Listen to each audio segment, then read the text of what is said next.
Hello students, வணக்கம். Welcome to PSSR Chemistry Channel for Easy Learning. இன்னைக்கு நம்ம பார்க்க போறது Time Management Tips for NEET 2024. So இன்னும் ஒரு வாரத்துல நீங்க NEET exam எழுத போறீங்க. அதுக்கு லாஸ்ட் மினிட்ல எப்படி நம்ம டைம் மேனேஜ் பண்றது, எக்ஸாம்ல நம்மளுக்கு கொடுத்திருக்க டைமை எப்படி கரெக்டா யூஸ் பண்றது அப்படின்றதுக்கான வீடியோ தான் இது. ஸோ நம்ம எக்ஸாம் ஷெட்யூல்ல இருந்து போவோம். இப்போ நம்மளுக்கு நீட் எக்ஸாம் பார்த்தோம் அப்படின்னா, நீட்ல போய் நம்ம அந்த ஹாலுக்குள்ள உட்காரும் பொழுது நமக்கு கையில கொடுக்கறது 3 hours 20 minutes கொடுப்பாங்க. ஸோ இந்த 3 hours 20 minutes நீங்க எப்படி யூஸ் பண்ண போறீங்க அப்படின்றதான். ஸோ இதுல இருக்கக்கூடிய இந்த 20 minutes பார்த்தோம் அப்படின்னா, நீங்க அந்த OMR அந்த உங்களோட பர்டிகுலர்ஸ் ஃபில் பண்றதுக்கு இதுக்கெல்லாம் கொஞ்சம் டைம் போகும். இத தாண்டி இதுல ஒரு 10 மினிட்ஸ் ஆவது உங்களுக்கு கண்டிப்பா பேலன்ஸ் இருக்கும். சோ இந்த 10 மினிட்ஸ் இதுல 3 hours அப்படின்னா ஒரு 180 மினிட்ஸ். சோ டோட்டலா பார்த்தோம் அப்படின்னா உங்களுக்கு ஒரு 190 மினிட்ஸ். சோ இந்த 10 மினிட்ஸ் நம்ம விட்டுட்டா கூட இந்த 180 மினிட்ஸ்ல தான் நீங்க உங்களுக்கு கொடுத்திருக்க கொஸ்டின் பேப்பர்ல இருந்து ஆன்சர் பண்ண போறீங்க.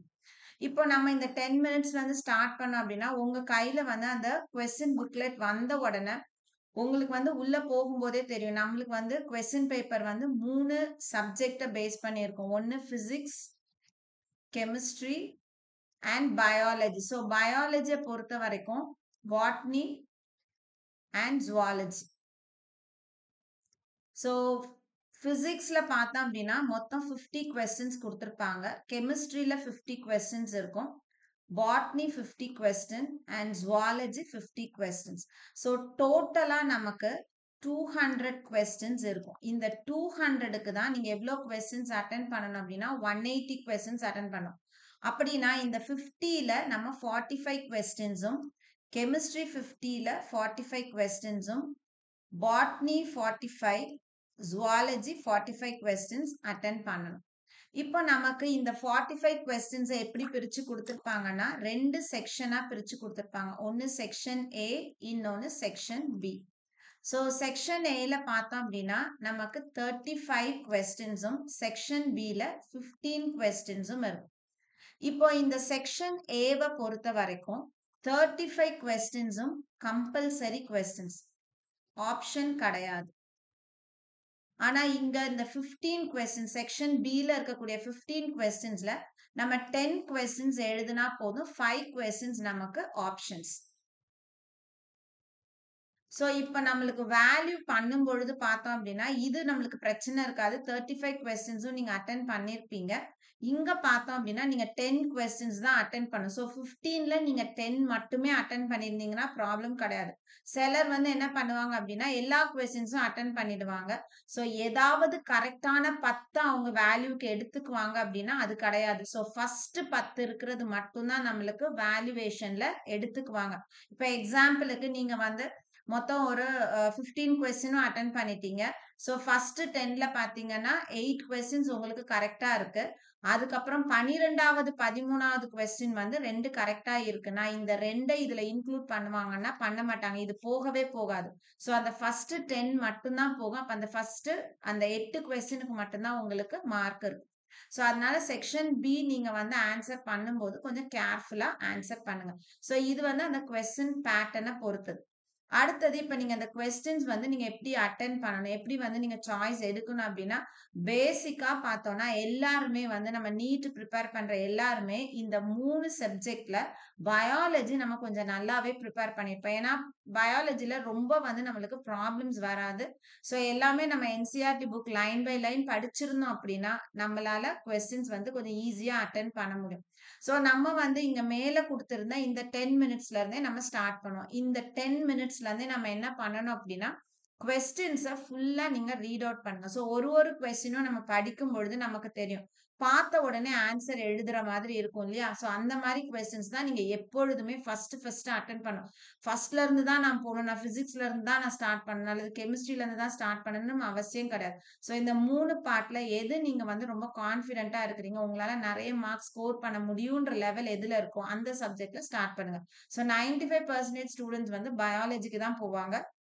ஸோ பயாலஜில நீங்க கொஸ்டின்ஸ் ரீட் அவுட் பண்ணும்போதே, நீங்க கொஸ்டின் படிக்கும்போதே நம்மளுக்கு வந்து ஆன்சர்ஸ் தெரியும் இல்லையா? அத எல்லாத்தையும் நீங்க வந்து ஃபர்ஸ்ட்டு டிக் பண்ணிட்டே வாங்க. ஸோ பயாலஜிய முடிச்சதுக்கு அப்புறமா என்ன பண்ணுங்க அப்டின்னா, கெமிஸ்ட்ரிக்கு போங்க. அதே மாதிரி பார்த்த உடனே ஆன்சர் பண்ணக்கூடிய கொஸ்டின்ஸ் எல்லாம் டக்கு டக்குன்னு ஆன்சர டிக் பண்ணிட்டு வாங்க. அதுக்கப்புறம் பிசிக்ஸ் போங்க. ஸோ ஒரு ஸ்லாட்ல ஈஸி பார்ட் ஆஃப் கொஸ்டின் அதாவது டைரக்ட் கொஸ்டின்ஸ் எல்லாத்தையும் நீங்க ட்ரை பண்ணிட்டீங்க. ஆன்சர் அடிச்சுட்டீங்க அப்டின்னா, ஓஎம்ஆர் ஷீட்டுக்கு போயி ஸோ ஓஎம்ஆர்ல கரெக்ட்டா நீங்க ஒரு 10 மினிட்ஸ்ல இப்போ நீங்க ஈஸி பார்ட் ஆஃப் கொஸ்டின்ஸ் எல்லாம் ஆன்சர் பண்ணுனீங்க இல்லையா? அது எல்லாத்தையும் ஓஎம்ஆர் ஷீட்ல ஷேட் பண்ணுங்க. ஸோ ஷேட் பண்ணும்போது 1 தடவைக்கு 2 தடவ ஆன்சர செக் பண்ணிட்டு போங்க. ஏன்னா நீங்க வந்து இப்ப கொஸ்டின் பேப்பர்ல ஆப்ஷன் பி போட்டிருப்பீங்க. இங்க வேகமா நீங்க செய்யும் பொழுது ஆப்ஷன் சி வந்து போட்டுடுவீங்க. ஸோ ஒன்ஸ் நீங்க வந்து ஒரு ஷேடு பண்ணிட்டீங்கன்னா, அத வந்து நீங்க எரேஸ் பண்ண முடியாது. அதுக்கு உங்களுக்கு மார்க் கிடையாது. ஸோ அதனால ஒரு தடவ வந்து அந்த ஆப்ஷன்ல பின்னா பிய பார்த்துட்டு ஓஎம்ஆர் ஷீட்ல பில கை வச்சுட்டு ஷேட் பண்ணுங்க. ஸோ ஷேட் பண்றது கொஞ்சம் நிதானமா டைம் எடுத்து ஸோ டைம் எடுத்துனா 20, 30 மினிட்ஸ் போகக்கூடாது. ஒரு 10 மினிட்ஸ்ல இந்த ஈஸி பார்ட் ஆஃப் கொஸ்டின்ஸ் எல்லாம் நீங்க ட்ரை பண்ணலாம். ஸோ கொஸ்டின் பேப்பர்ல பார்த்தோம் அப்படின்னா, நம்மளுக்கு வந்து ஒரு 50% வந்து கொஞ்சம் easy part of question. So டைரக்ட்டா கொஸ்டின் அட்டெண்ட் பண்ற மாதிரி தான் இருக்கும். அதனால நீங்க வந்து பயாலஜிக்கு ஒரு 30 மினிட்ஸ். ஸோ நீங்க வந்து ரீட் அவுட் பண்ணும் பொழுது வித் ஆன்சர்ஸோட நான் சொல்றேன். பயாலஜி 30 அதே மாதிரி பிசிக்ஸ் 30 கெமிஸ்ட்ரி 30 மினிட்ஸ்ல ஈஸி பார்ட் ஆஃப் கொஸ்டின்ஸ் அதாவது வொர்க் அவுட் பண்ணாம நம்ம டைரக்ட்டா ஆன்சர் பண்ணக்கூடிய கொஸ்டின்ஸ் எல்லாத்தையும் 90 மினிட்ஸ்ல நீங்க டிக் பண்ணிட்டீங்க அப்படின்னா 10 மினிட்ஸ் நீங்க ஓஎம்ஆர் ஃபில் பண்றதுக்கு எடுத்துக்கலாம். ஸோ 100 மினிட்ஸ் இதிலே போயிடுது. ஸோ இப்ப கையில பேலன்ஸ் உங்களுக்கு எவ்வளோ இருக்கும் அப்படின்னா, அதுல ஒரு ஃபர்ஸ்ட்டே நம்ம 10 மினிட்ஸ் ஸ்டார்ட் பண்ணிட்டோம். ஸோ உங்களுக்கு கையில பேலன்ஸ் பார்த்தோம் அப்படின்னா 90 மினிட்ஸ் பேலன்ஸ் இருக்கும். இந்த 90 மினிட்ஸ்ல தான் செகண்ட் பார்ட் ஆஃப் கொஸ்டின்ஸுக்கு வரணும். இப்போ நம்ம கொஞ்சம் டிஃபிகல்ட்டி லெவல் அதாவது இந்த மாடரேட் டைப் ஆஃப் கொஸ்டின்ஸ் இருக்குல்ல, அங்க வரும். நம்ம வந்து கொஸ்டின் ரீட் அவுட் பண்ணும்போதே நமக்கு தெரியும். சரி இது வந்து நம்ம வொர்க் அவுட் பண்ண இதுக்கு ஃபார்முலா நம்மளுக்கு தெரியுது. இது வொர்க் அவுட் பண்ணா நம்மளால ஆன்சர் போட முடியும்னு நெனச்சிருப்போம் இல்லையா? அந்த கொஸ்டின்ஸ நீங்க ஸ்டார்ட் பண்ணணும். ஸோ கொஸ்டின் அதே மாரி பயாலஜில இருக்குதுன்னா, பயாலஜிலருந்து ஸ்டார்ட் பண்ணுங்க. பயாலஜி ஸ்டார்ட் பண்ணி கெமிஸ்ட்ரி போங்க. அதுக்கப்புறம் பிசிக்ஸ். ஏன் நான் கெமிஸ்ட்ரி, பிசிக்ஸ் சொல்றேன் அப்டின்னா, பிசிக்ஸ கம்பேர் பண்ணும்பொழுது கெமிஸ்ட்ரில ப்ராப்ளம்ஸ் வந்து ரொம்ப லென்த்தியா, லாங்கா வராது. ரொம்ப கால்குலேஷன்ஸ் வந்து ரொம்ப கஷ்டமா இருக்காது. அதனால கெமிஸ்ட்ரிய முடிச்சுட்டு நீங்க பிசிக்ஸுக்கு போங்க. ஸோ இதுவும் வந்து நீங்க மேக்ஸிமம் எவ்ளோ டைம்க்குள்ள முடிச்சிரணும் அப்டின்னா, ஒரு 40 மினிட்ஸ்க்குள்ள நீங்க இந்த 3 பார்ட்லயும் முடிக்கிற மாதிரி பார்த்துக்கணும். ஸோ ஒரு கொஸ்டின் நீங்க ட்ரை பண்ணுங்க. உங்களுக்கு ஃபார்முலா தெரியுது. எல்லாமே போட்டாச்சு. ஆனா உங்களுக்கு வந்து கால்குலேஷன் லென்த்தியா போகுதுன்னா, டைம வேஸ்ட் பண்ணாதீங்க. ஸோ ஒரு கொஸ்டினுக்கு நீங்க மேக்ஸிமம் 1 மினிட் எடுத்துக்கலாம். அதுக்கு மேல நீங்க எடுத்தீங்கன்னா, உங்களால அவ்ளோ கொஸ்டின்ஸ் அந்த 180 கொஸ்டின்ஸ் வந்து உங்களால முடிக்க முடியாம போயிடும். அதனால மேக்ஸிமம் 1 மினிட். உங்களுக்கு அதுக்கு ஆன்சர் வரல, நம்மளுக்கு வந்து அந்த இடம் வந்து கஷ்டமா இருக்குன்னா, அத விட்டுட்டு ஸ்கிப் பண்ணிட்டு அடுத்த கொஸ்டினுக்கு போங்க. ஸோ 40 மினிட்ஸ்ல வந்து மாடரேட் லெவல் எல்லாம் நீங்க முடிச்சு, அதே மாரி ஒரு 10 மினிட்ஸ் என்ன பண்ணலாம், ஓஎம்ஆர் கேர்ஃபுல்லா பண்ணுங்க. ஸோ மீதி இருக்கிற பார்ட் பார்த்தீங்கன்னா, ஸோ 40 மினிட்ஸ் பிளஸ் 50 அப்டின்னா நம்மளுக்கு என்ன ஆயிடும்? இங்க வந்து ஒரு 50 மினிட்ஸ். ஸோ 150 மினிட்ஸ்ல நீங்க மேக்ஸிமம் பார்த்தீங்கன்னா, ஒரு 90% கொஸ்டின்ஸ் வந்து நீங்க அட்டெண்ட் பண்ணிடலாம். ரொம்ப காம்ப்ளிகேட்டடான கொஸ்டின்ஸ் மட்டும் தான் உங்களுக்கு பேலன்ஸ் நிக்கும். அது ஒரு 40 மினிட்ஸ்க்கு நிக்கும். ஸோ அப்படி பார்த்தீங்கன்னா, பயாலஜி பார்ட் வந்து நீங்க மேக்ஸிமம் முடிச்சிருவீங்க. ரொம்ப ப்ராப்ளம்ஸ் எல்லாம் உங்களுக்கு வரப்போறது. ஸோ பயாலஜி நீங்க வந்து கம்ப்ளீட்டா 90 கொஸ்டின்ஸ் முடிச்சிரலாம். உங்களுக்கு நிக்கும் அப்படின்னா, கெமிஸ்ட்ரியும், பிசிக்ஸ் மட்டும் தான் நிக்கும். ஸோ அதுல கான்ஃபிடென்ட்டா இருக்கக்கூடிய கொஸ்டின் மட்டும் நீங்க என்ன பண்ணுங்க, அட்டெண்ட் பண்ணுங்க. ஒரு நாளும் வந்து சரி நம்ம வந்து 10 கொஸ்டின் கரெக்ட்டா எழுதியிருக்கோம். நம்ம ஒரு 2 கொஸ்டின் வந்து ஆப்ஷன் எடுத்துக்குவோம். சான்ஸ் எடுப்போம். ஏயோ, பியோ, சியோ, டியோ போடலாம் அப்படின்னு ஒரு நாளும் ஆன்சர் தெரியாம ஆப்ஷன் குடுக்காதீங்க. ஏன்னா, அது உங்களுக்கு நெகட்டிவ் மார்க் போயிடும். ஸோ நம்ம வந்து தப்பா எழுதி மார்க் மைனஸ் ஆவறதுக்கு, தப்பா அட்டெண்ட் பண்ணாம நம்மளுக்கு இருக்கிற மார்க்க நம்ம மெயின்டெயின் பண்ணிக்கிறது எப்போதுமே நல்லது. ஸோ அதனால பேலன்ஸ் இருக்கக்கூடிய 40 மினிட்ஸ்ல நீங்க வந்து எவ்ளோ கொஸ்டின்ஸ் உங்களால ட்ரை பண்ண முடியுமோ, நீங்க ட்ரை பண்ணுங்க. உங்களுக்கு முடிச்சுட்டு ஒரு 10 மினிட்ஸ் எப்பவுமே வந்து பேலன்ஸ் வச்சுக்கோங்க. ஒரு தடவைக்கு 2 தடவ நமக்கு தெரிஞ்ச கொஸ்டின்ஸ் எல்லாம் அட்டெண்ட் பண்ணியிருக்கோமா? அப்படின்றத பார்த்துட்டு அதுக்கப்புறமா வந்து உங்களுடைய ஓஎம்ஆர முடிங்க. ஸோ நீங்க வந்து டென்ஷன் இல்லாம, ஆ அது என்ன சொல்றது? ஸ்மூத்தா அந்த 3 ஹவர்ஸ் 20 மினிட்ஸ் நீங்க போகணும். இப்ப நம்ம வந்து குடுத்திருக்கிறது இது எக்ஸாம் ஹாலுக்குள்ள நீங்க செய்ய வேண்டியது. ஸோ இந்த எக்ஸாம் ஹாலுக்குள்ள அன்னைக்கு போய் நான் இத பிராக்டிஸ் பண்ணலான்னா, கண்டிப்பா பண்ண முடியாது. ஸோ இன்னைக்கு உங்களுக்கு கையில வந்து ஒரு 7 டூ 8 டேஸ் பேலன்ஸ் இருக்கு இல்லையா? இந்த 7 டூ 8 டேஸ் வந்து நீங்க மார்க் டெஸ்ட் வந்து அட்டெண்ட் பண்ணுங்க.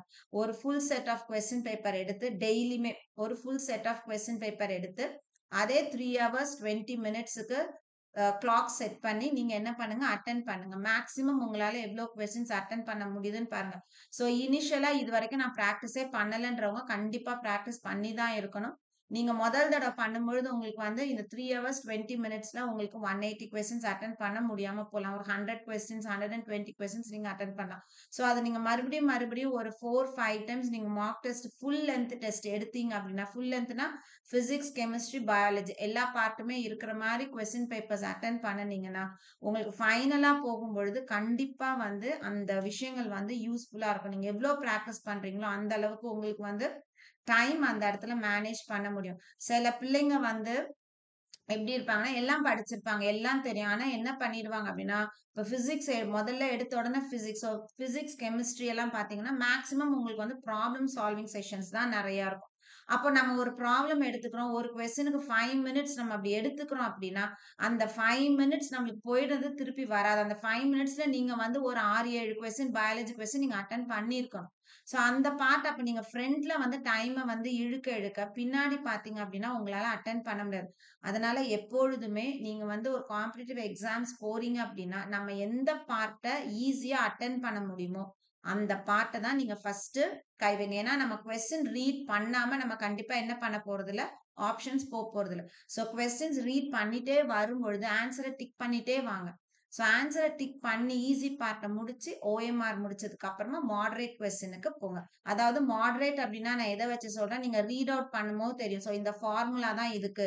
அப்ப நம்ம இத சப்ஸ்டிட்யூட் பண்ணணும்னு நீங்க ஒரு ஐடியா வந்திருப்பீங்க. ஒரு சப்ஸ்டிடியூஷனுக்கு முன்னாடி 70% உங்களுக்கு வந்து அந்த ப்ராப்ளம் வந்து முடிச்சிருப்பீங்க இல்லையா? மைண்ட்லயே அந்த கொஸ்டின்ஸ் அட்டெண்ட் பண்ணணும்.